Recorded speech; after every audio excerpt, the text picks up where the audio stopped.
Welcome, in front of me is a Stanley S241, and today I'll show you how to copy contacts or transfer them from SIM to the phone. And to get started, you want to open up the Contacts app, which is right here, and then tap on the dots in the corner and select Import Export.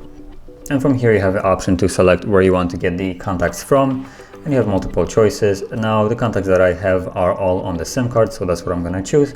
But you can either also export them from the phone to let's say a file and then load them up on a different phone, or SD card if you have that file already and it's on the card itself, then you can load it up.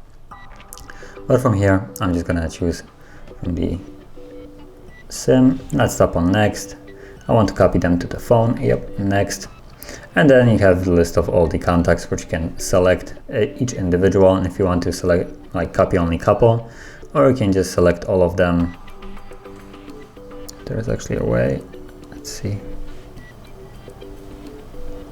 select all, there we go. So we can just tap on select all. I'm actually gonna just choose one so it's not a big mess on the phone, and tap on OK.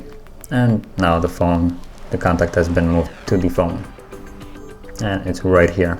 As you can see, as the only contact that doesn't have a tiny little SIM logo. So that is basically how you would do it, and if you found this video helpful, don't forget to like, subscribe, and thanks for watching.